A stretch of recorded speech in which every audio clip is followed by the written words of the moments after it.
From the creators of the hit satire Mega comes a new true crime mockumentary about the unholiest of scandals. It's the rise and fall of Twin Hills. What I'm about to tell you is so dumb, it could run for Congress. Twin Hills Community Church is a 10,000-member megachurch in Broad Ripple, Indiana, where you can find a food court, a lazy river, and a personal relationship with Jesus Christ.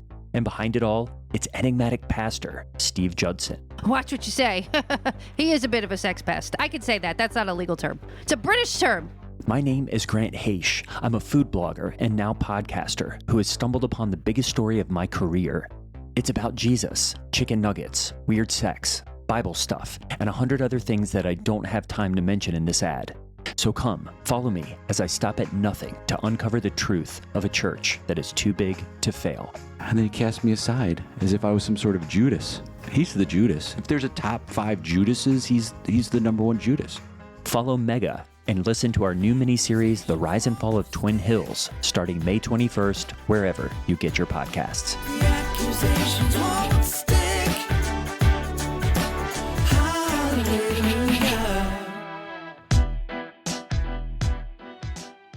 Finding the perfect transportation solution for your supply chain doesn't have to be difficult. At ROK Lanes, we pride ourselves on being the drayage service provider of choice for more than 400 enterprise-level customers. So be a part of something bigger and let ROK help your business meet its logistics goals. Give us a call today at 877-550-2242 or visit us online at roklanes.com to request a free quote. That's 877-550-2242 or online at roklanes.com.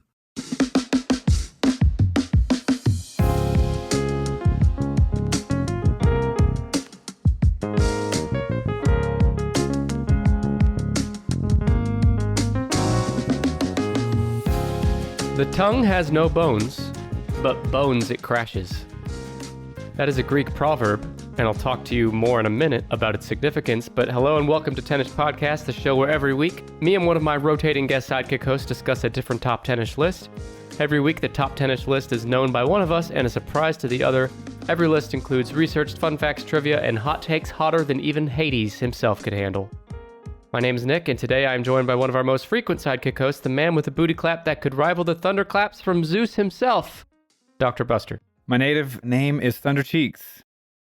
And that opening quote, very inspirational. I was kind of curious about what it meant, but then I remembered I too have had a tongue wreck a couple of bones of mine, and I know exactly what you're referencing. Oh, baby. The tongue has no bones, but bones it crashes. Oh, it's crashed a couple bones. It means your words can hurt. Not literally, though. That's not where I was going with that, but now I see the interpretation. Buster, where are you coming to us from today? The internet. Okay. Depending on what podcast app they listen to, that's exactly where I'm coming from. You got any other dumbass questions? Wisconsin, maybe? Yep. Central Wisconsin, everyone. Out there in central Wisconsin, are you feeling like the local community is good on their Greek mythology? No. Okay. They don't know Greek mythology.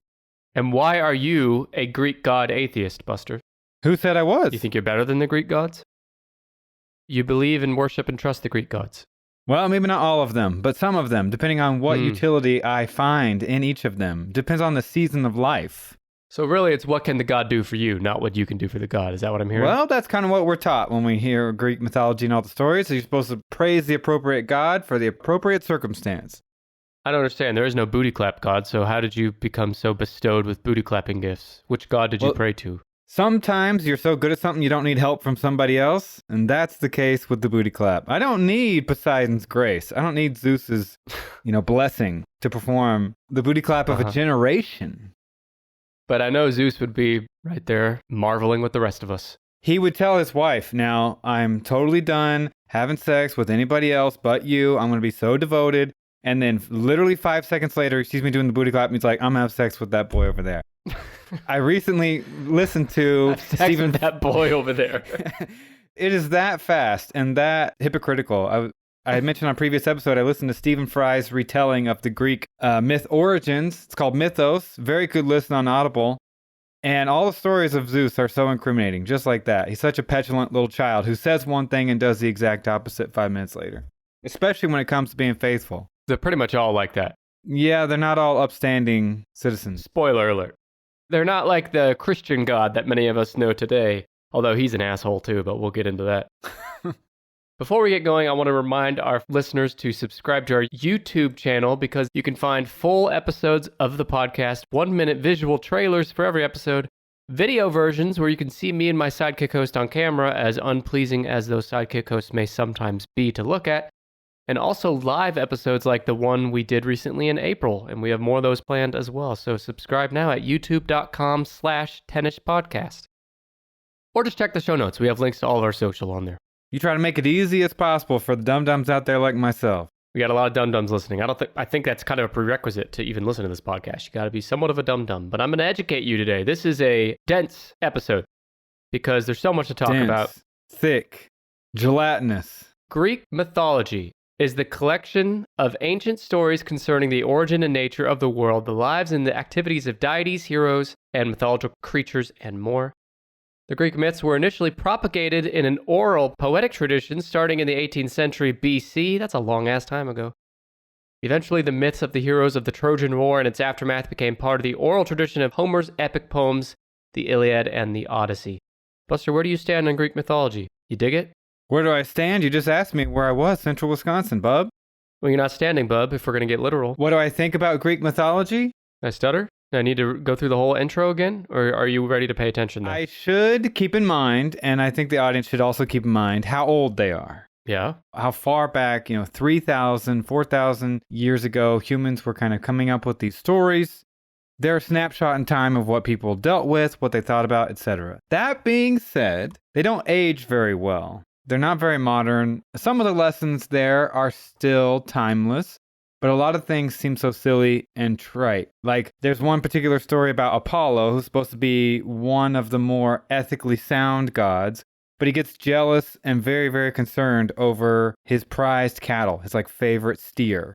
And that's the thing that Apollo cares the most about, is his range of cattle. That's kind of a sign of the times because they didn't have any other possessions. You get small temples, whatever, some coins, livestock. What did you want him to be mad about? His iPhone being stolen? It's just very clear. It's like a snapshot in time of the things that they dealt with on a daily basis. Right. The Greeks, these are ancient peoples. They're coming up with stories and guesses as to how the world was formed and how things happen. So to refresh everyone's minds who are not as familiar or haven't heard about Greek mythology lately, although you have because it's all over the world, it's integrated into our culture. Some classic stories from Greek mythology include Icarus flying too close to the sun. That's a good story. Well, Icarus was a little dummy and stole Apollo's chariot off a false promise. No, wasn't Icarus the one he made the wings of wax or something and he flew too close to the sun and so that melted despite his father's warnings? I may be getting two stories mixed up. They do kind of run together. But also there's Pandora's box. The story of Hercules, Medusa, the snake-haired woman who could turn men to stone. Am I right? It's just classic lady things. They be shopping, they be gossiping, and they be turning men to stone. Am I right? Most of these stories involve the ancient Greek gods. Now, I have quite the little intro here, so bear with me, but I'm going to go over the briefest version possible. I've already fell asleep twice, so if you could get on with it, it'd be nice. That's why I thought this episode was flowing a little better than normal. That's why you must have fallen asleep a few times. Next year's tax season is coming up soon, 2024, and I don't want to be late for that, so just please push it through. All right, this is a brief history of Greek gods in Greek mythology. The most widely accepted version is reported by Hesiod in his Theogony. I don't fucking know, man. Theogony? Theogony. Well, it's spelled Theogony. Theogony. Okay, whatever. Yeah, Theogony. He begins with chaos, a yawning nothingness. Out of the void emerged Gaia, the earth, and some other primary divine beings. Gaia gave birth to Uranus. Hey. Pause for laughter. Which was the sky, who then fertilized her. Oh, baby. From that union were born the first Titans, 6 males and 6 females. One of those Titans was Cronus, and after that, Gaia and Uranus decided no more Titans to be born. Titans, by the way, were the second generation of Greek gods. Cronus was convinced by Gaia to castrate his father, Uranus, That's the other thing about these gods, man. They're so petty and like revenge driven. Yeah. They love to get revenge on each other. They can't just chill. They're very driven by pride and honor. And testicles, because this guy Cronus, he castrates his own father, takes his testes, and he becomes the ruler of the Titans with his sister wife Rhea. Now, Buster, how many sister wives do you have? Well, at any given time, I kind of lose track, so somewhere between 6 and 13. Okay, just make sure they're all subscribed to Tennis Pod Plus for ad-free and early access to Tennis Podcast episodes. I sign them all up each on our wedding day. It's part of tradition now. Okay, that's your wedding gift. Okay. Yeah. One of many. So because Cronus had betrayed his father, remember that Cronus chopped off his father's winky? He betrayed his father. So because he did that, he himself, Cronus, feared that his offspring would do the same. And so each time his sister wife Rhea gave birth, he snatched up the child and ate it, so that that child could not grow up and betray him. Little snack. So Rhea hated this and tricked him by hiding Zeus. She wrapped a stone in Zeus's baby blanket, which Cronus ate. I guess he thought babies, bones, and stones taste the same. So Zeus hid from his father Cronus. When he grew up, he fed Cronus a drugged drink, which caused him to vomit. That caused Cronus to throw up all the other children, Zeus's brothers and sisters, which were Poseidon, Hades, Hestia, Demeter, and Hera. And the stone. That had all been sitting in Cronus' tummy this whole time. Are you with me so far? Oh, yeah. Taking rapturous notes. Okay. Zeus then challenged Cronus, his father, to war for kingship of the gods. Zeus and his siblings were victorious, while Cronus and the other Titans were hurled down to imprisonment in the underworld. Thus began the reign of the third generation of Greek gods, the Olympian gods. The Olympian gods make up most of the gods that we all recognize today, like Zeus. Whew. You still don't know the topic for today, do you? Top 10 ordered Greek foods. Some listeners might be wondering, well, I've heard about Roman gods, like Jupiter and Neptune. So what's the difference between those sumbitches and the Greek sumbitches? Well, first of all, Greek mythology predates Roman mythology by over 1,000 years, which is fucking nuts. Get out of here, son. Like, the Romans seem ancient, but Greeks were 1,000 years before that. So, for example, Homer's The Iliad, which is where a ton of Greek mythology comes from, is the Iliad and the Odyssey from Homer. That was written 700 years before Roman civilization even came into formation. So, because the Greeks were first, the Romans were heavily influenced by Greek culture, and the Romans identified their own gods with those of the ancient gods who were closely historically related, such as Zeus and Jupiter, and reinterpreted myths about Greek deities under the name of the Romans' counterparts. In other words, Romans took the Greek gods and basically just Romanized them. They gave them Roman versions of the name. The gods are pretty much the same. There's some differences, but pretty much the same. Now, Greek mythology emphasizes the importance of the good deeds mortals performed on Earth, while Roman mythology was different because Romans did not put emphasis on the work of mortal heroes because Roman mythology believed in an afterlife. Kind of neat, right? Okay. So, last thing is the list. What are you talking about? So, of course, we want to talk about Greek gods today, but how do you do a list for that, right? There's no definitive list. So I looked upon the internet, and I found what looked to be the most credible and logical of all the lists I could find for the top 10 most powerful gods and goddesses in Greek mythology. The list comes from list25.com. This is the most powerful gods and goddesses in Greek mythology, according to this editor's opinion. I also pulled some stats from Britannica, Ancient History Lists, and Wikipedia. There, I'm done with my long intro. The most powerful. So they are arranged by people compiling examples and anecdotes from various Greek stories to try to rank in order how powerful they were. Yep. We're actually doing the top 12. The top 12. Most of these, the average person has at least heard the name, the word. These words, these names are in everyday culture. So Buster, who's your favorite Greek god or goddess? Oh, they're all so likable and redeeming. They all have such great character qualities, and they definitely never annoy me. But, I did like, let me try to remember. I think it's Artemis. She kind of wanted to be left alone and to do her own thing. She was kind of vengeful and spiteful, but it was always in kind of a badass manner. She wasn't so petty and didn't like to get wrapped up in the doings and the gossip of the other gods. Mm-hmm. She wanted to be out in the forest by herself, hunting, fishing. Artemis is the goddess of the hunt and the forest and the moon. And of course, your favorite goddess or god is not in the top 12 because you're an idiot. And she's number 14. Now, Buster, Well, there you go. these ancient peoples, why did they need these Greek gods in their life? Which were essentially made up out of thin air. But they didn't think that.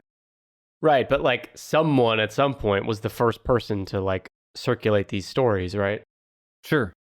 I looked this up because I'd always been under the impression that essentially 99% of all Greek people believed in these gods being literal beings. And a lot of them did, but it's actually more like today's religion, like modern Christians. Some Christians believe the Bible is literal. There really was an ark. There really was a big fish that swallowed Jonah. Whereas other Christians believe they're metaphors, and those things didn't literally happen. They're used just as lessons. Mm. And I read that that's the way Greeks were. Some Greek people in ancient times literally believed these things. And there was also a section of Greek people that knew these things probably weren't actually literal, but they still used them to guide their principles and things. Sure. Just like your principles and morals are guided by Lizzo. Yeah.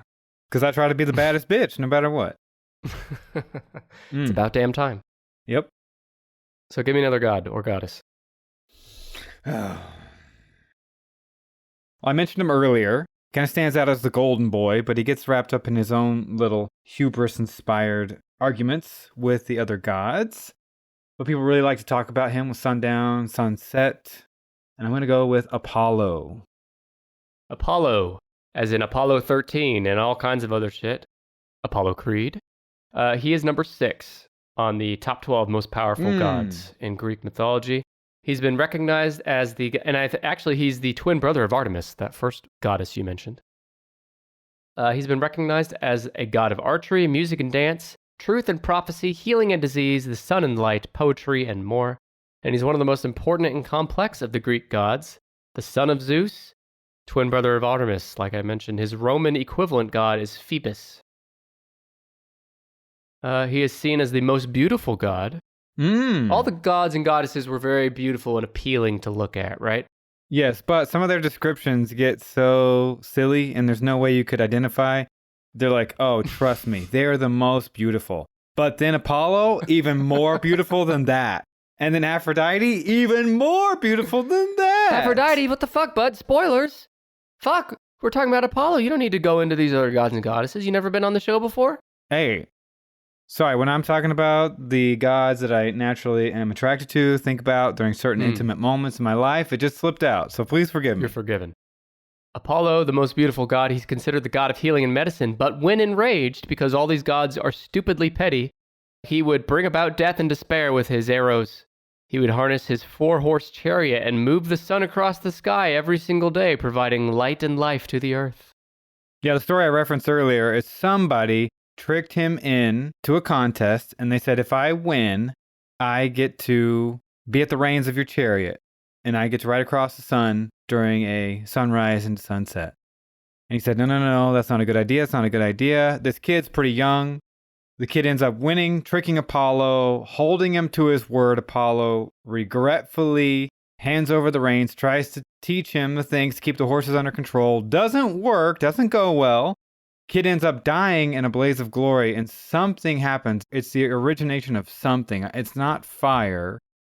So something happens. It's the origin of the deserts. That's right, because he brings the sun too close to the earth, kind of scours the landscape, and that was the beginning of the deserts. And every time I hear a story like that, and we're going to go over lots of stories like that, there's stories that explain something that happened on Earth, like the deserts.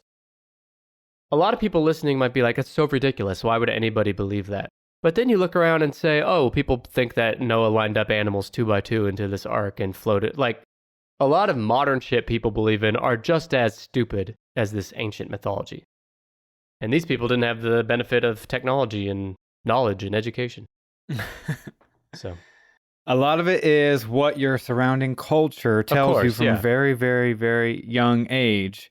This stuff is true, And that all the other stuff over there, that's silly. Right. That's the truth you know. So when you're surrounded by it at all times, that becomes the truth. And anything otherwise is ridiculous. Sure. All right. Well, Apollo's number 6. Priceline presents Go to Your Happy Price. What's up? It's Kaylee Cuoco. When it comes to travel, we all have a happy place. You can see yourself already there. It's beautiful. It might be sunny and sandy for some, neon and urban for others, deserts or rainforests or hiking trails. With Priceline, you can get to your happy place for a happy price with deals you really can't find anywhere else. Like up to 60% off select hotels to Costa Rica or 5-star hotels for 2-star prices in Cabo. Go to Priceline.com and travel to your happy place for a happy price. All right, see ya. I'm off to Miami.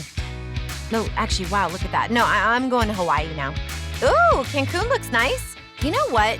Belize looks pretty nice this time of year. Or, Palm Springs. Go to your happy place for a happy price.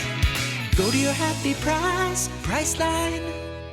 If you're anything like me, being healthy can be a pain. It's hard to know where to start or who to trust. It's like trying to guess a top 10 list from Dr. Buster. You never really know what you're getting yourself into. Luckily, I discovered AG1 by Athletic Greens. AG1 makes it easy to be healthy. My AG1 is delivered to me every month, so it's been super easy to make it a daily habit. I also get the single-serving travel pack, so I never have to miss a day, even when I'm not at home. I just mix the powder into ice-cold water and drink it first thing every morning. That's it. With AG1, taking good care of my body each day is really that simple, and it tastes great too.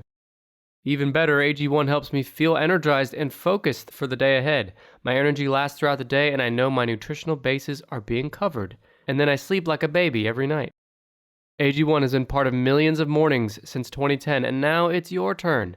If you're looking for an easier way to take supplements, Athletic Greens is giving you a free 1-year supply of vitamin D and 5 free travel packs with your first purchase. Go to athleticgreens.com/tennis. That's athleticgreens.com/10ISH. Start your daily health journey and support Tennis Podcast all at once by going to athleticgreens.com/tennis. Smoothie King asks, what's that sound? That's the sound of hearts popping out of your eyes when you see Smoothie King's all-new smoothie bowls.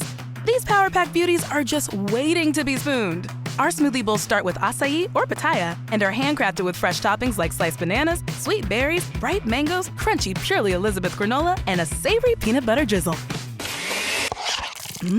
That's the sound of a smoothie bowl being made fresh, just for you. The new Smoothie Bowls menu, only at Smoothie King. Now, I don't remember exactly what she's a god of, but her name comes to mind from my recent listening to Stephen Fry's Mythos.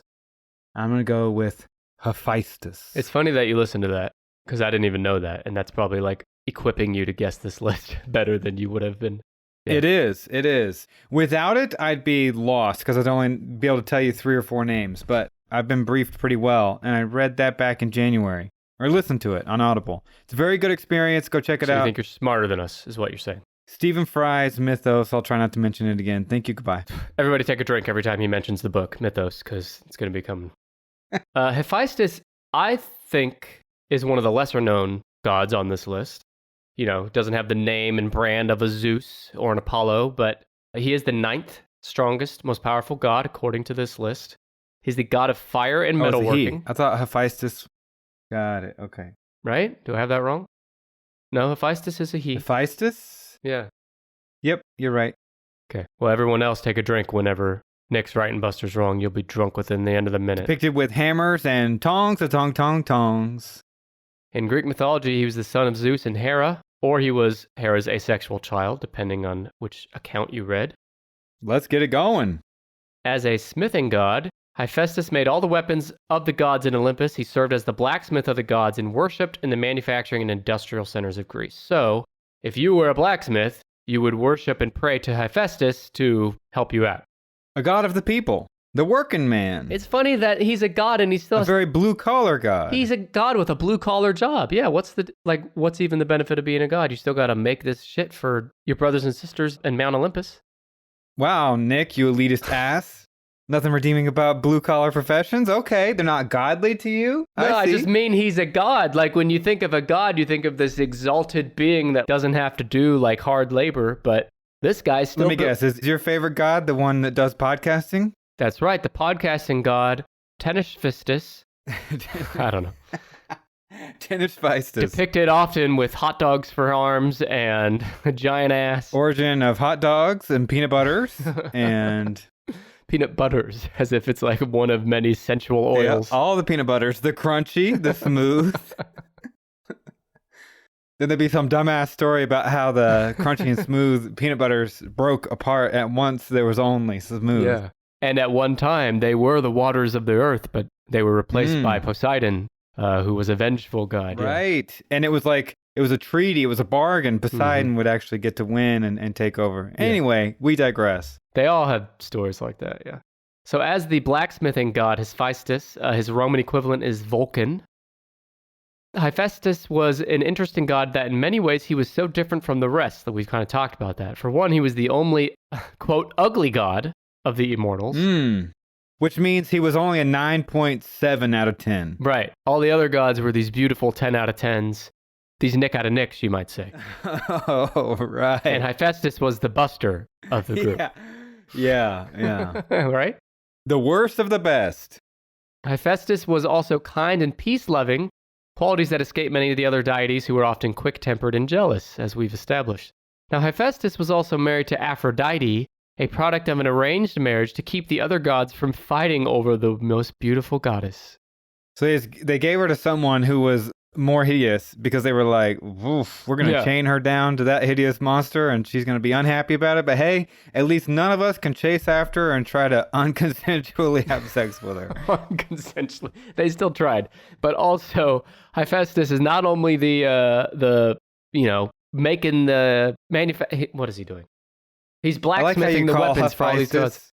Is that not his name? Hephaestus, like he's some character from Gunsmoke. It's Hephaestus. You don't fucking know. You thought it was a she. Well, that's true. We're learning here on Tennis Pod. Yeah. Well, speaking of learning, why don't you learn us another guess, you Greek god atheist scumbag? All right. Another one that I'm not sure exactly what they did, but because they're not as popular, I think they're not going to be as powerful. Dionysus. Dionysus is on here. Where do you think he falls? Number 8. Number 5, jackass. Number 5 is Dionysus, and he doesn't belong on this list. I mean, look at this. I'm not going to give you the names, but on this list, some of these you haven't guessed. You got the god of fire, the god of the sea, the god of thunder, the god of speed, the god of war, and then with Dionysus, you got the god of wine. God of wine and ecstasy. How far can you get through a bottle of wine and maintain your faculties? It can be pretty powerful. This guy was a naughty god, and his worshippers were naughty too, because Dionysus, he's number 5. I see him in this picture riding a cheetah naked. Is he really? It does not surprise me. The god of the grape harvest, winemaking, orchards and fruit, vegetation, fertility, festivity, insanity, ritual madness, religious ecstasy, and theater. It just gets more and more insane, and then they tack theater on at the end. The Romans called him Bacchus. Now, he is the only god, Dionysus, is the only god who had a mortal parent in the form of Semele, his father being the mighty Zeus, who could not keep his dick in his pants. Zeus was a to save his life. Yeah. So he had sex with this mortal, and he accidentally killed her after, but she gave birth to Dionysus, who was far more interactive with his followers than the other gods because he loves to feast, drink, and lived life to the full with them. Now, the cult, the worshippers of this god, revolved around intoxication, sex, and, quote, savage ritual sacrifice. So they sacrificed animals and people in the name of this god, and then they fucked all over each other and got drunk while doing it. Listen, Nick, we don't all spend Saturday nights in the same exact manner. Okay. There's a wide spectrum to human activities and hobbies. Your hobby involves savage ritual sacrifice. Is that what I'm hearing?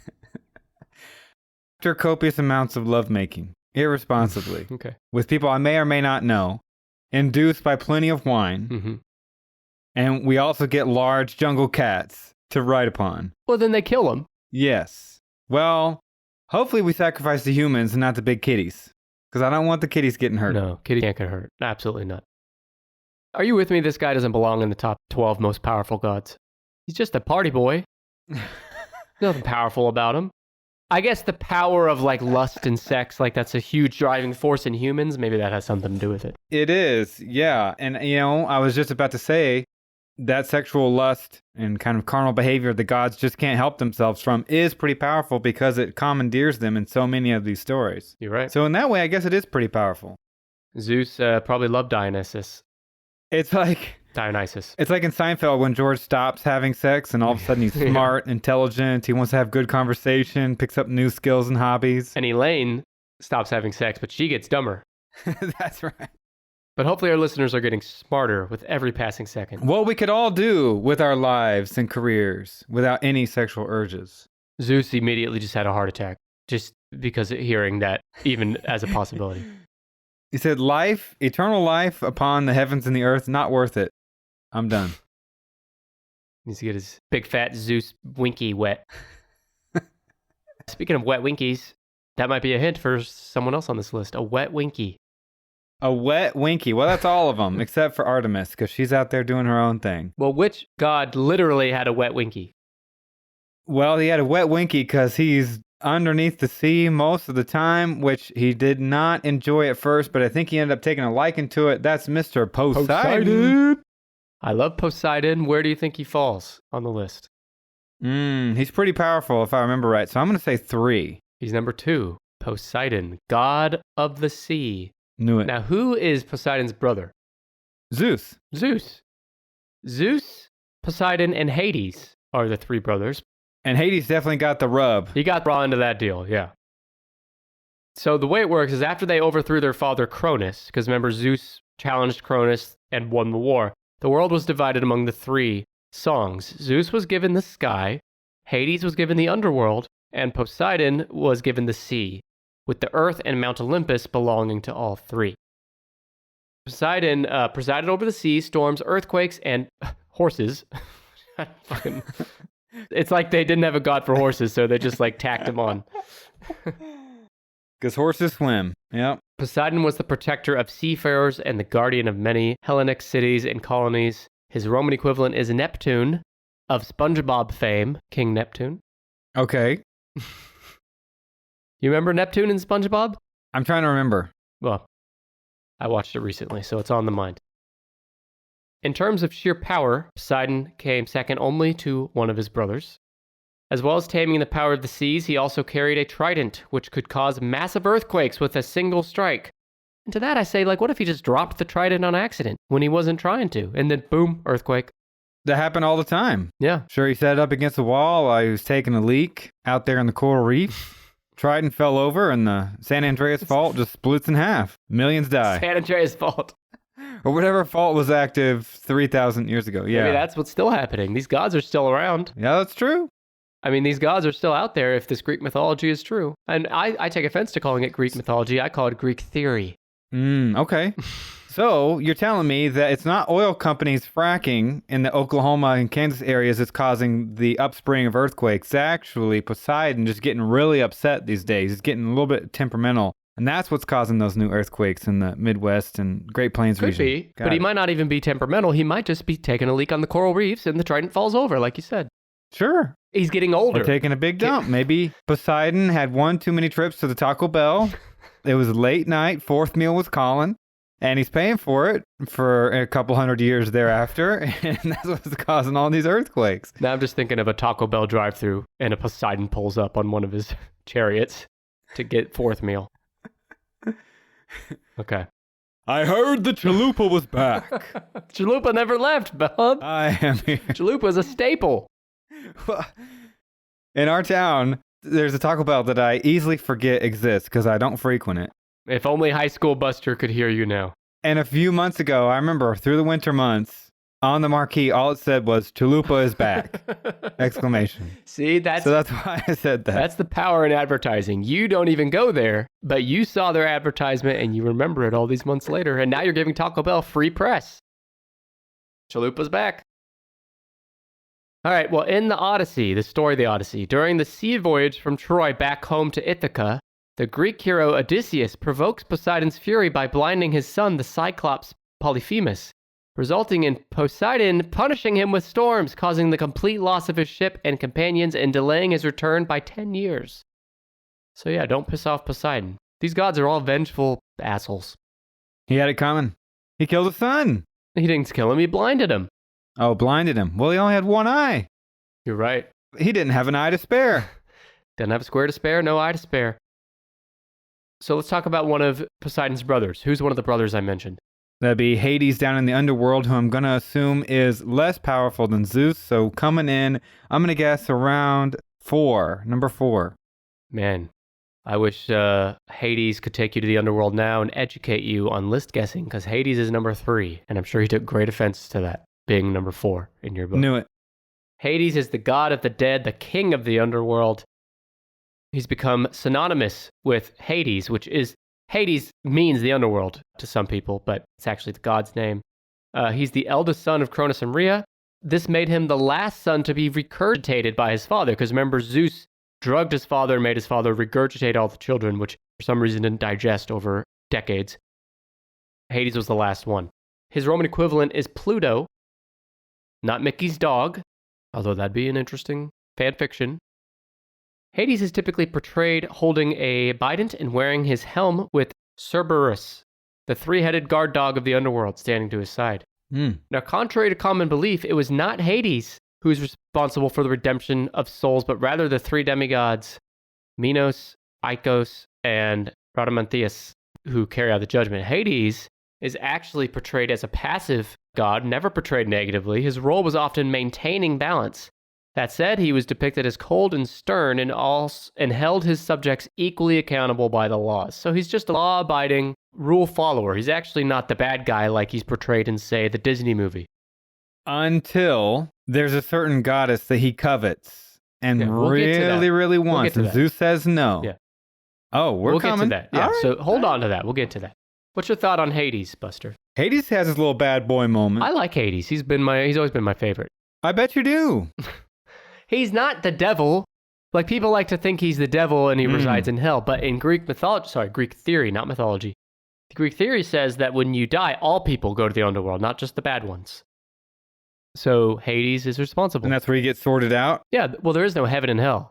You know, it's just you're on Mount Olympus, right, which is only for the gods. So that's kind of like heaven, but only gods live there. And then you got the earth, where we all live as mortals. And then when you die, no matter who you are, when you die, you go to the underworld, which is where Hades rules. He's hanging out, sitting there, bending your ear if you'll listen. Of my 2 brothers and I got the short end of the stick. I remember him being very resentful. Now, he took his place. He didn't stand up. He didn't challenge. Didn't get into a war with Zeus or Poseidon. He took his lot. A deal's a deal. He took the underworld, which he thought was going to be a sweet deal over the seas. He thought that he was getting, the better end of the bargain. But he quickly found out he did not like being ruler of the underworld and stuck it out. He's still a rule there follower. Today. Like I said, he's still there today. Working the grind. Yeah. I mean, putting in the hours, putting in the work. What do you think about Greek theory? They say that whether you're a good person on earth or a bad person, whether you're a serial killer or a rapist or a saint, no matter who you are on earth, you're all going to the same place. You're all going to the underworld. There's no further sorting out than that? We all just go to the underworld? I don't remember this part of... It's possible that there's different layers and levels there. I didn't get that far, but all I read is that everyone goes to the underworld. I think there is a sea down there that you don't want to be in, right? I don't know. There's a 3-headed dog down there you don't want to fuck with. I know that. Well, that's for sure. But you can see in Greek mythology and a ton of religions, before and after, like they all borrow from each other. Hades and the underworld, Zeus and Mount Olympus. I mean, there's a pretty clear indicator that those stories inspired Christianity, for example. God in heaven, Satan in hell. They aren't new ideas. And even a lot of the current religious texts borrow things and stories from each other. They change characters, locations, time scale, but ultimately it boils down to the same premise. All right, give me another guess. Well, we mentioned him earlier, but we haven't come back to him, and I don't think he's going to be up towards the top, so I'm going to guess Hermes. Not herpes, everyone. Hermes, and I'm going to guess number 8. Lester, I know you've had a bad case of genital Hermes in the past, so I will be delicate with this topic. Hermes is number 10. Gotcha. Knew it. He's the god of commerce. Roman equivalent is Mercury. Hermes is considered the herald of the gods. He's also considered the protector of human heralds, travelers, thieves, merchants, orders. He's able to move quickly and freely between the worlds of the mortal and the divine, aided by his winged sandals. Which sounds so fucking stupid. Like you couldn't just have wings? You gotta have winged sandals? You're a god. Just give yourself wings. Winged sandals, yeah, right. I mean, think about flying on winged sandals. Like, certainly the weight distribution of your body, like, would not, like, you'd be, like, flopping around and stuff when your shoes are trying to fly. Yeah. And they'd slip off your feet all the time. Your whole body would look like the tail. Exactly. Of your shoes. Yeah. Anyway. Jeff Bezos is the modern Hermes. Why is that? Talking about commerce, quick transport, all around the world, just zooming. The fact that I can get online, tell my wife, oh, I forgot to get this at the store. I click a button and it arrives at our house the following day. And one company achieved this in like a 2-decade span. Yeah, this has Hermes hands written all over. Or sorry, it has Hermes sandals written all over Amazon's takeover of the delivery industry now. And they'll give it to you for the same price or usually cheaper than you'd get if you went and drove to a store, which a lot of people would say that's why Amazon employees are underpaid and all that, but whatever. It's wild, folks. It's wild. Jeff Bezos, Hermes, can't tell him the difference. It's like that meme of Pam holding up the 2 pictures of The Office, and she says, they're the same picture. Jeff Bezos and Hermes. The gods will come down and interact with humans directly, so perhaps Jeff Bezos really is just Hermes in disguise, coming down, having a little bit of fun. Stirring the pot a bit. Stirring the pot. Well, then why is he taking rides in spaceships when he could instead just put on his winged sandals and fly up like a little birdie into space? Because he's trying to inspire humans. He's trying to make it look like he's one of us. How opulent of a display, just like Jeff Bezos and his 500-something foot yacht is trying to be the biggest yacht in the world, whatever. That's something that one of these Greek gods would have done. That sounds like them. Right up their alley. Yeah. And you mentioned inspiring humans. There's another god very closely associated with inspiring humans we'll get to. But Hermes was not that inspired because he was actually the soul guide, a conductor of souls into the afterlife. So is he the one that was like waving people in, like, this is the way, come on, to the afterlife? Just turn around. He's like, hey, buddy, over here. Just go the other way. Turn your ass around. Go on, get. Get on, get. He functions as a messenger of the gods and is often presented as the son of Zeus. One of Zeus's many illegitimate children. They're immortal beings, and they need someone to be their carrier pigeon so that they can get messages to one another. That's what I was saying about the blacksmith god. It's like, what is this shit? Just snap your fingers and it's there. Couldn't they just have telepathy? You'd think so. Because there's one of these gods, I think it was Poseidon, I might have cut it out of my notes, but I think it was Poseidon. He made a horse out of like just thin air. He like created the first horse. If he can do that, then why can't this blacksmith god just... So he could ride. Yeah.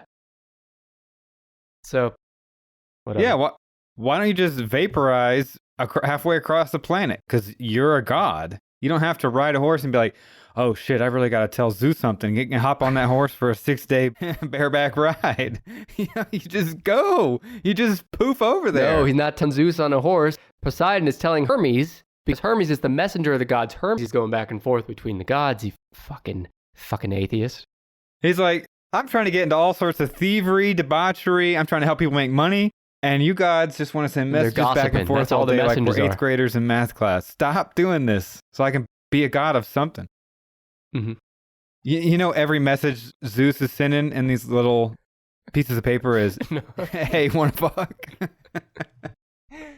Hermes opens the paper and he's like, I knew what I was going to read. I shouldn't even open these anymore, and just delivers them. It's those messages that you'd get in 8th grade. It's like, do you like me? Circle yes or no.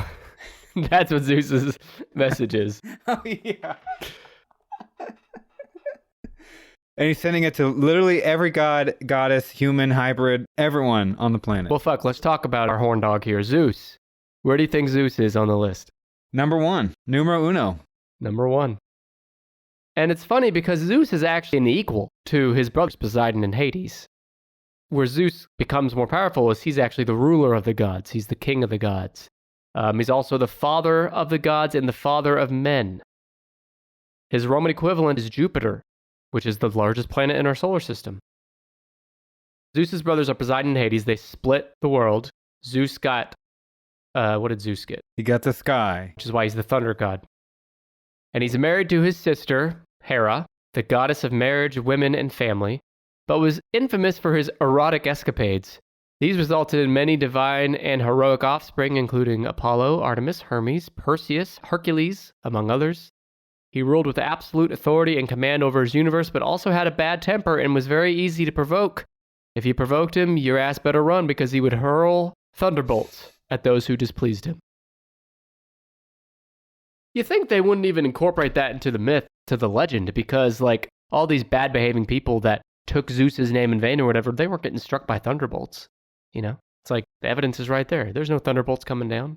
Like I'm sure people occasionally got struck by thunderbolts, but I guess they just reverse engineered it. Like, oh, that person must have pissed off Zeus. Exactly. Yeah, they see the evidence after. It's hindsight bias. Yeah. I felt so bad for Hera. Time and time and time again, Zeus, she's like, look, Zeus, come to Jesus moment, aka come to you moment. Come to Zeus moment, yeah. Stop whoring around with literally everyone.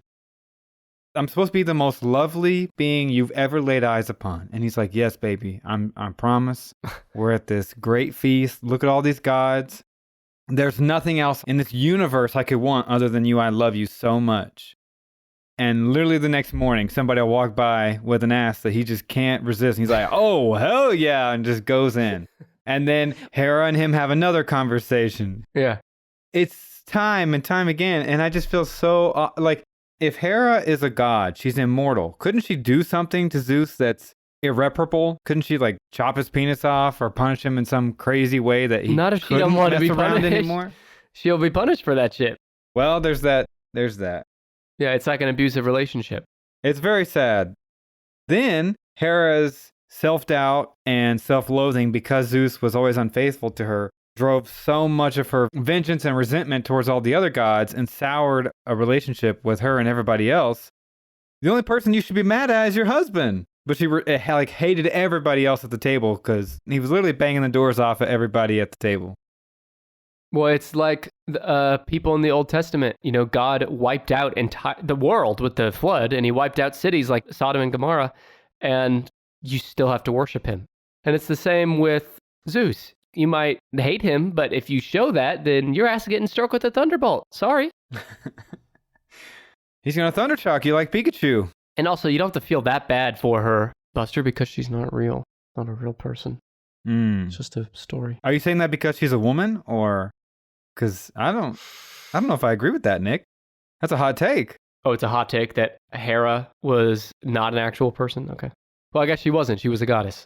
Well, she's not human. I'm your Venus. I'm your goddess. All right. Quick recap. Number 10 is Hermes, the god of commerce.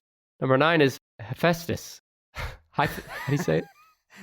You damn Hephaestus, get over here now. It's Hephaestus. How do you say it? Hephaestus, the god of fire and metalworking. You're missing 8 and 7. You have 6 Apollo, 5 Dionysus, and the line outside Dionysus' room of all the gods wanting to fucking partake in the intoxication and sex and savage ritual sacrifice.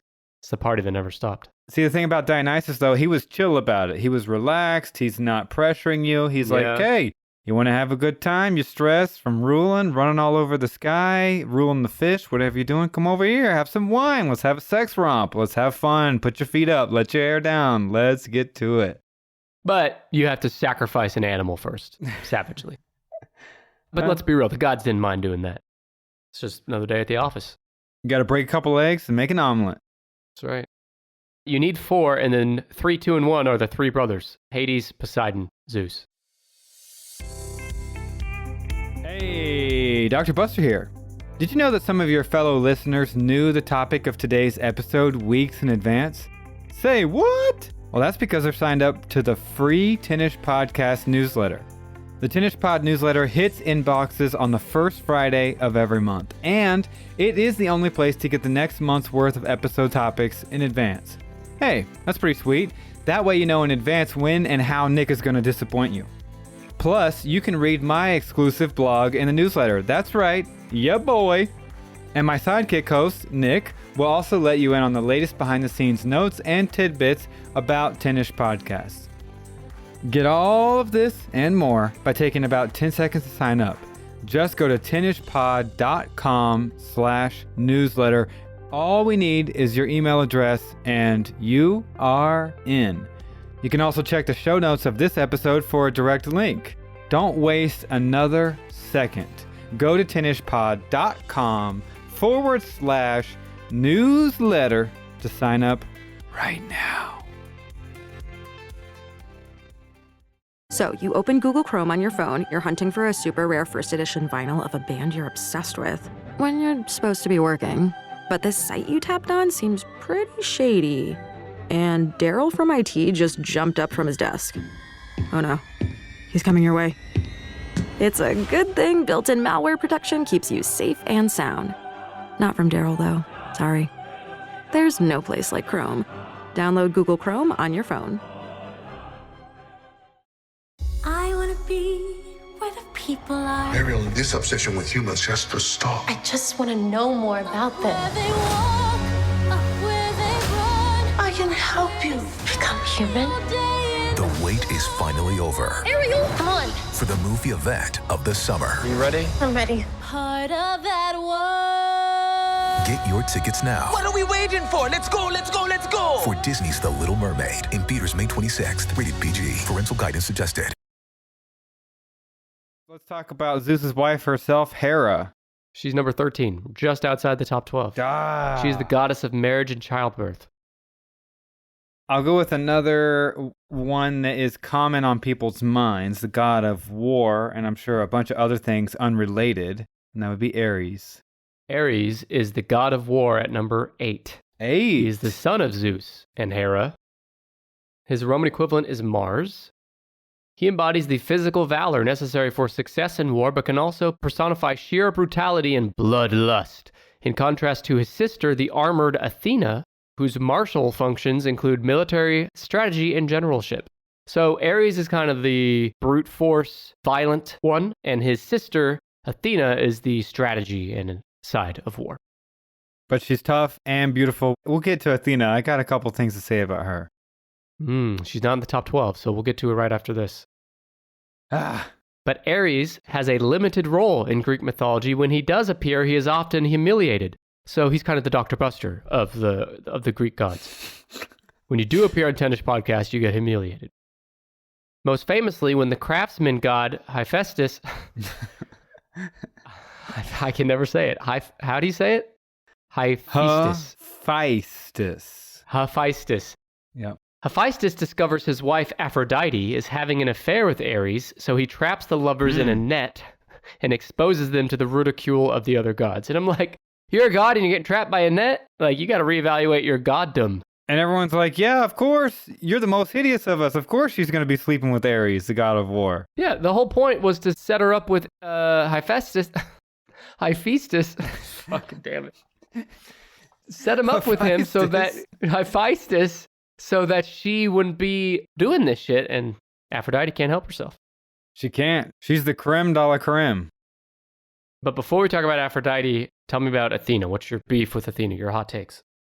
I'm probably going to screw up the details of the story, but it went something like this. That Zeus cheated on Hera, once again, for the 1,000th time in a week, and Hera tried to prevent her birth. And so something happened, like Zeus swallowed her, or she swallowed her. Or no, she was alive in them, and she collected all of the armor parts from other people, like battle enemies. I don't know how she got all the stuff. But eventually, when she gets regurgitated by whoever it was, she's already fully armor clad. And Zeus is like, oh, I'm going to kill you now because I don't want you. But then he's like, you know what? You're just so beautiful. I can't help myself. So welcome to the family. Wow. And then he adds her to the family. He adds her as a goddess. And then he opened an Olive Garden and said, Athena, when you're here, you're family. Unlimited breadsticks for all. Yeah. She's supposed to be, Aphrodite's the more one that people think of as beautiful, lusty, you want to have sex with. Athena's supposed to be the type of beautiful, elegant that, you kind of admire, but she's classy and she's a warrior. She's a warrior? What does she have to worry about? She's a goddess. Well, you got to worry about your dad / brother / cousin trying to have sex with you all the time up there with his thunderbolts. These gods and goddesses, I think, are portrayed as humanoid. Like they're human-sized. They're more powerful than this shit, right? They're about like 80 feet tall. But Zeus is fucking these mortal women. Yeah, but they can shrink down. They can accordion down to human size so they don't scare them too much. Oh, right. Okay. There was a story. story. You just guessing? No. There's a story where Poseidon and Zeus are together. They're looking at the first humans. And Zeus says, be sure to make yourself small. You don't want to scare them. Poseidon walks up naked, I think, and he's still his 80-foot tall regular self. And they basically have like a psychological break because they can't fathom what they're looking at and they're in terror. And totally break the first iteration of humans. They see that 20-foot dick swinging around, and maybe the dick just hit them and flung them into space.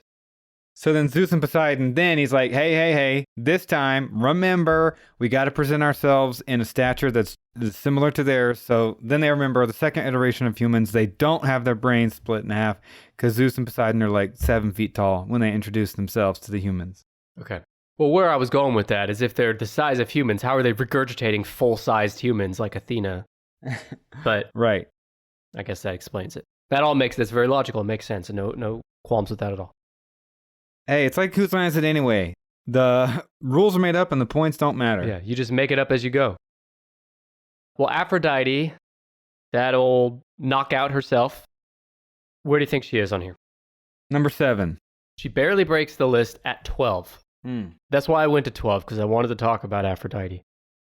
She is the goddess of love, beauty, pleasure, and procreation. Oh, baby.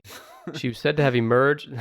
Tell me if you remember this shit. I swear I'm not making this up. Aphrodite was said to have emerged from the foam generated when the severed testicles of her father, Uranus, were thrown into the sea by his son, the Titan Cronus. Yep. Remember, at the very beginning of today's episode, I went through the brief history of the gods. Cronus was the one who was challenged and killed by Zeus, but Cronus himself killed his father, castrated him, threw his balls into the sea, and that's where Aphrodite came from. Cronus is so powerful, the foam from his severed nutsack drifting in the ocean afloat creates a goddess. Not just a goddess, but the most beautiful, lustful goddess of them all. Yeah. Love, beauty, pleasure. So, Buster, do you think if I were to castrate you and toss your balls into the sea, what do you think would come from that? Maybe like a frog? About Jack, nothing. You're gonna get nothing redeemable of it. Everyone's just gonna watch the testicles float. No, you don't think? And then eventually they'll sink after probably an hour, and everyone's gonna be like, "Well, that was kind of disappointing. Let's go home." And everyone will be like, "Wait, I can't see them. Hang on, let me get my magnifying glass. Let me get my binoculars out. Can't see them. Where'd they telescope. Go?" Yeah. Or they wouldn't be able to locate them because some sea lion comes up and gobbles them down before anyone can get eyes on them. Sea lion's like, what the fuck? Sea lion has a tummy ache for like a year after that. Well, then the sea lion regurgitates my son, who then ends up challenging me for my spot on the tennis pod. Yeah, and he can have it. Your son can have it. Come here. He's waiting for you. Buster's just keeping the seat warm for you, really warm with that booty. Do you know Aphrodite's Roman equivalent? No. Venus. Duh. Aphrodite was also married to Hephaestus. Fuck. Every time I say it, I think, okay, I'm going to do it right this time, and then every time I don't. Hephaestus. Let's just call him Hephaestus and get on with it. The god of fire, blacksmith, we talked about that. But Aphrodite was frequently unfaithful to him and had many lovers. In the Odyssey, for example, she is caught in the act of adultery with Ares, the god of war. Like we talked about that. And along with Athena and Hera, Aphrodite was one of the 3 goddesses whose feud actually resulted in the beginning of the Trojan War. So the Trojan War, which history shows was an actual war, we have Aphrodite, Athena, and Hera to thank for that. Women, they start all this drama. So before you guess numbers 11, 7, and 4, which is all you have left. I'm going to go through a few heroes and gods that people might be waiting for you to guess that aren't on the list. Okay. So starting at 20 is Hestia, the goddess of hearth and home. 19 is Atlas, who was a Titan god, one of the second generation gods. Next was Eros, the god of love. Then you had Cronus, the one whose he's the one who cut the testicles off of Uranus. Then you had Hercules, which was the son of Zeus. And then we had 15 Athena, 14 Artemis, 13 Hera. And then we're doing the top 12. So here are some famous Greek names that are actually not gods, and so they're not on the list. These are Greek heroes. Achilles, Odysseus, Perseus, Theseus, Icarus, Hector, Pegasus. Pegasus was actually a divine stallion. But yeah, in case anyone was waiting for those names to come up, they're not on the list. 4 and 7 are pretty well known. 11 is a stretch. Although, no, you know this one because this is the one who Hades lusted after her daughter. Is it Demeter? Demeter, yep. Number 11 is Demeter, the goddess of agriculture, grain, and bread, and pizza. Oh, wait, sorry. Not pizza, just bread. And Hades wanted to sow some seeds, am I right? Oh, yeah. The Olympian goddess of the harvest of agriculture, she presided over the crops, grains, food, and the fertility of the earth. Her Roman equivalent is Ceres, or Ceres, maybe. In Greek tradition, Demeter is the sister to Zeus, among others on the list. When Hades, the king of the underworld, wished to make Persephone, which is Demeter's daughter, Persephone. He wanted Persephone to be his wife, so he abducted her from a field while she was picking flowers, because you can't just walk up to her and say, "Hey, will you go on a date with me?" He's got to kidnap her, because that's how these gods operate. Can you imagine the quality of male lovers back in the day if these are the people they look up to and these are the stories they tell one another of their greatest inspirational beings? These are how the men conduct themselves. Imagine what the commoner in the city is doing. Being a woman at any time in history, I mean, even today is pretty scary, but being a woman, especially back then, when you had no rights and no protections, was terrifying. No respect? No respect. No equality? No. You kidding me? Yeah, it's sad. It's sad to think about. Being a woman at any time is no picnic, but back then it was really hard. We don't mean that in a pandering way. Even if you're the daughter of a goddess. So Persephone, she's still kidnapped by Hades in the underworld. Demeter is looking all over for her. And while doing that, she neglects her duties as goddess of agriculture, plunging the earth into a deadly famine where nothing would grow, causing mortals to die. And that's interesting because you can see how that comes to be, right? There's a famine, a real-life famine at some point in their history. And they say, well, what caused that? It must have been this goddess that was neglecting her duties. So you kind of, again, you reverse engineer the story there. So because of that, Zeus ordered Hades to return Persephone to her mother, Demeter, to avert the disaster. However, because Persephone had eaten food from the underworld, she could not stay with Demeter forever, but had to divide the year between her mother and her husband, which was Hades in the underworld. This explains the seasonal cycle, as Demeter does not let plants grow while Persephone is gone. So that would be the winter months. That's right. I do remember that. That's the reason for the seasons. I like how Persephone ate some food and then she was kidnapped. She was upset that she had been abducted by the king of the underworld. But she was like, man, I am hungry though. I'm going to eat this fucking rotten grapes down here or whatever the hell she could find. And because of that, she's stuck there for part of the year forever, for the rest of eternity. I remember Persephone as kind of an unaware, sort of like adolescent girl. She just kind of, whatever, didn't care, kind of apathetic. She really didn't want to be with him, but she's just kind of hanging out, whatever, resigned to her fate, and she's just sitting there snacking on forbidden fruits, and then ends up finding out there's a big old cursey-worsey that comes along with those snacks. A cursey-worsey. Yep. Your ass only going to be coming up here once a year, and the rest of the time we're all going to be miserable and cold and frigid. Thanks a lot, Persephone. Which, hey, guess I shouldn't victim blame. The real problem is Hades, and Mr. By the Book went astray. He didn't, though, because he followed the rule. The rules, whatever rule said, the law said, if you eat something down here, you belong down here now. And he said, sorry, babe, I don't make the rules. Which, I don't know if that's even true, but you got to stay down here now. And his version of courtship is just abducting somebody. Abducting someone and offering them a snack in the underworld. But the Buster I know from high school era Buster, I think he would have fallen in that trap. He wouldn't have been able to help himself if there was a snack right there in front of him. He would have been stuck in the underworld. If somebody abducted me and they're holding me ransom, they're punching me, they're punching you. verbally abusing me, they're putting me through the ringer, they're stepping on my fingers and toes, they're throwing hot water on me. But then on the wall in between all these torture is a host of my favorite snacks. You're damn right I'm going over there. Get a piece of cheesecake, some macarons. I mean, we're gonna be feasting it up. It's gonna be good. Even if it means living in eternity down there? Well, see, I wouldn't know that at the time. I just wouldn't be able to resist myself. It'd be worth it though, I think. I'm like, damn, you have Snyder's honey mustard pretzels down here? Bro, I love that shit. I never hear anybody talk about those, but I used to love those damn things. I put my toilet through the I put the manufacturer and engineer of my particular brand of toilet. I put their skills to the test the following day, so it is a rare treat.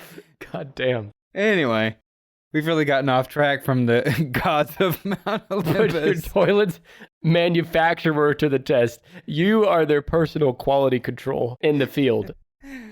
Like, hey, get Buster the Snyder's honey mustard covered pretzels. We need to put this new model to the test.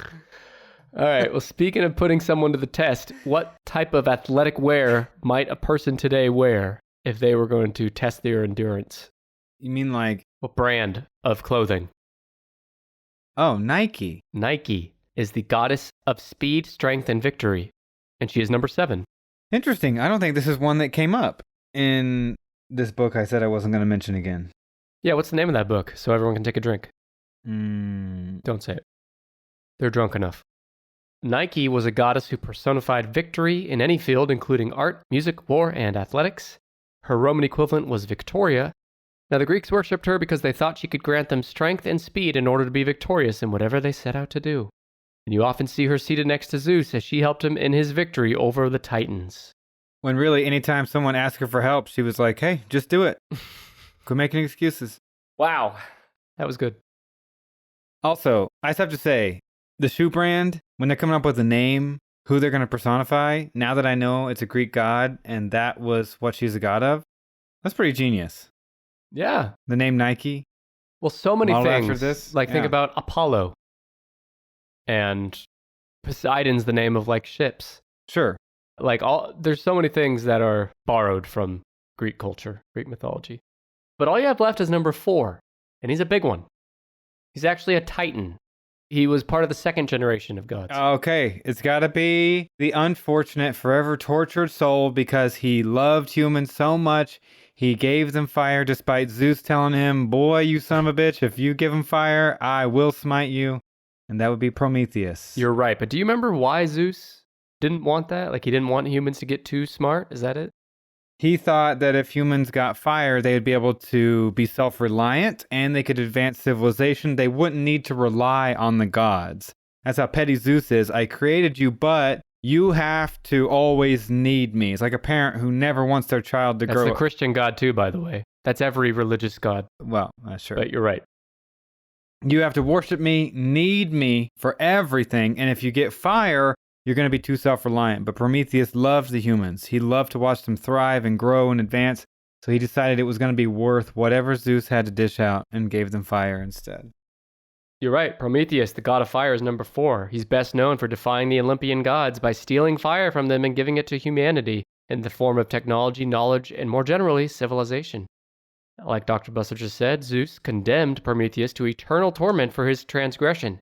Prometheus was then bound to a rock, and an eagle was sent to eat his liver, because in ancient Greece, the liver was thought to be the seat of human emotions, which in hindsight is fucking hilarious. Because the liver, nope, they're off on that. So his liver would then grow back overnight, only to be eaten again the next day in an ongoing cycle. Although in some versions of this myth, Prometheus was eventually saved by Hercules, which was Zeus's son. So this is the only example on this list that I could find where Prometheus is named the same thing in Roman mythology as well. It's also named Prometheus there. Yeah, interesting. In some versions of the myth, he is also credited with the creation of humanity from clay, which goes against the story you shared of Zeus and Poseidon. So there's lots of different versions. Well, no. I think you are correct. I did get it messed up before. Instead of Poseidon showing up, it was Prometheus and Zeus. And Prometheus forgot to dwindle his stature and yada yada. Mm-hmm. So basically, no one can trust a single word Dr. Buster says now or ever. Zeus asked Prometheus to make humans, and that's one of the reasons why he loved them and wanted them to do better. Yeah, you're because right. he created them at Zeus's request. So Prometheus is known for his intelligence and... Allegedly. Alleged, right? These are all theories. But he's known for his intelligence and for being a champion of mankind, and is also generally seen as the author of human arts and sciences. He was regarded in the Romantic era as embodying the lone genius whose efforts to improve human existence could also result in tragedy. Mary Shelley, for instance, gave the modern Prometheus as the subtitle to her novel Frankenstein in 1818. Frankenstein. So he's kind of a tortured soul. He's powerful and he belongs on this list because he created humans and he gave us knowledge and fire and all this stuff, but he's also kind of the saddest tragedy in all of it. He had conviction for the things he cared about so much, he knew that the most immature but most powerful god had something in store for him, and he did it anyway. You better be careful. Zeus is going to send a thunderbolt down on your ass. He can bring it on down, son. Bring it on down, son. Strike me down. Let's go back through the top 12. Number 12, Aphrodite, the goddess of love. Number 11, Demeter, goddess of agriculture. Number 10, Hermes, the god of commerce. Number 9, Hephaestus, the god of fire and metalworking. Number 8, Ares, the god of war. Number 7, Nike, the goddess of speed, strength, and victory. And child labor. Child labor. Apollo's god of archery, music, and dance. He's 6. 5 is Dionysus, the god of war and ecstasy and savage ritual sacrifice. Number 4 is Prometheus, the god of fire. Number 3 is Hades, the god of the dead, king of the underworld. Number 2 is Poseidon, the god of the sea. And number 1 is Buster's favorite, the god of thunder, Zeus. Oh, and we did forget Chuahuahua, the god of peanut butter. Mm. So what'd you think, bub? Not bad. Was I a better resource to Greek mythology than this Stephen Fry fellow who may or may not even exist? I don't know what you're talking about. I would have liked to know, and I don't know if you have this on hand, or I guess you just did it from the people who ordered and ranked the list. They just guessed based on all the things that they were capable of doing across the different stories. Because there's no way to definitively say which gods are more powerful, right? So, but I think they used the various stories to say, well, yeah, what you said, I think. Because there's other lists with different rankings, but they were all pretty similar. All of them had Zeus at number 1. I didn't find a single one that Zeus wasn't number 1. But I think we hit all the big boys and gals. We did. We got the gist of it. But I've always been interested and fascinated with Greek mythology. I love the stories, petty and unrelatable as some of them may be, but a lot of them will stand the test of time, like the ones I mentioned earlier.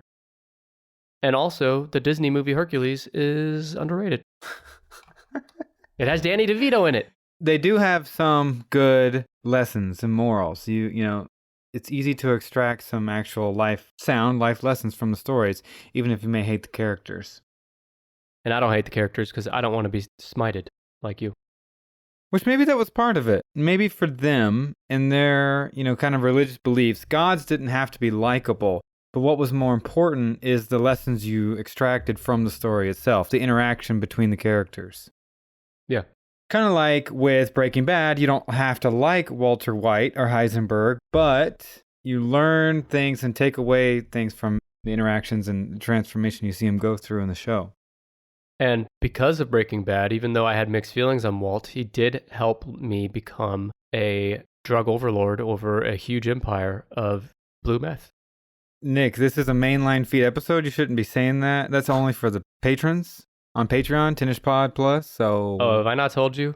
All this time that I've told you that I'm releasing your episodes to the public, I'm actually just saving them on my hard drive and no one ever hears them. That's probably better for the show anyway. What would you do if you found out that was literally the case? Would you be mad that you'd wasted all this time, or do you enjoy the conversations enough to be like, that was still worth it?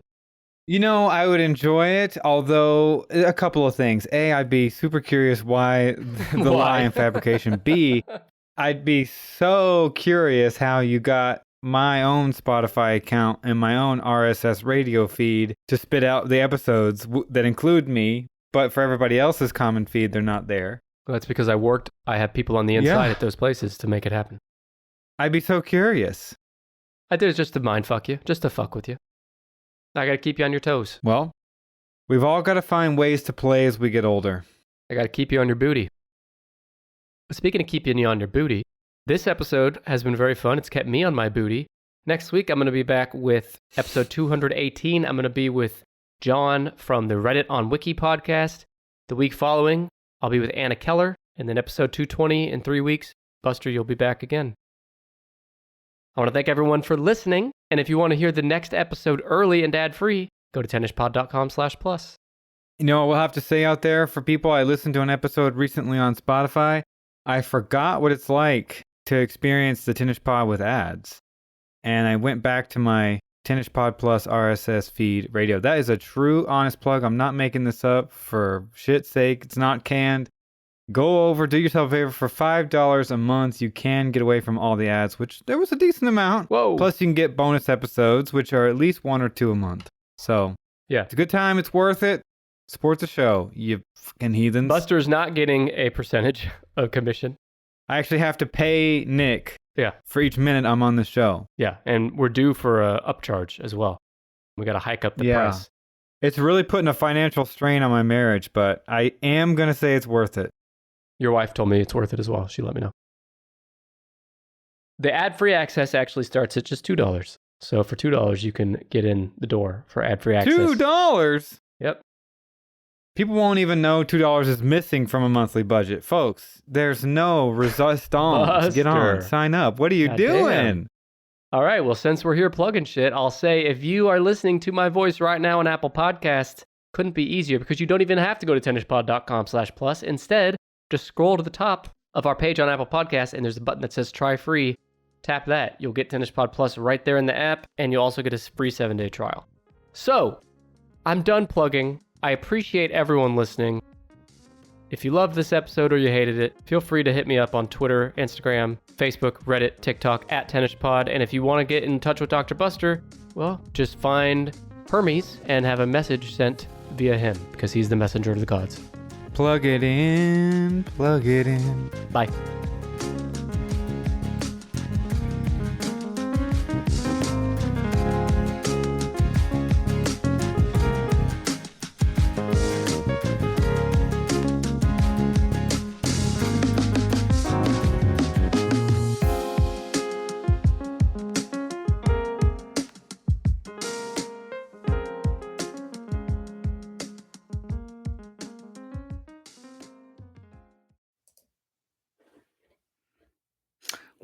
Well.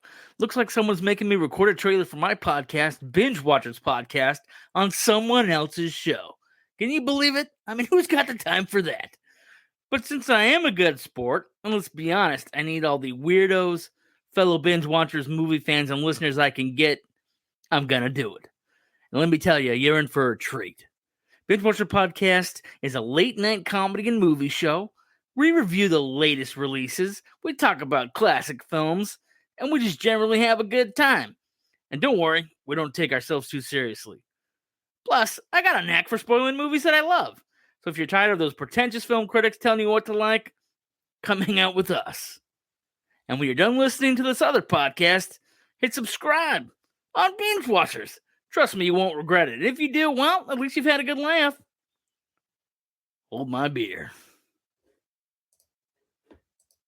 Wow, this person's trapped in the wrong story. And we got to get them out of that story. My name is Kevin Miller. I'm the host of the Self-Helpful podcast. So many of the books that we read about family relationships, it's based on a theory. Join me as I curate and translate the most effective self-help wisdom to help you elevate your personal experience and improve the way you show up for others.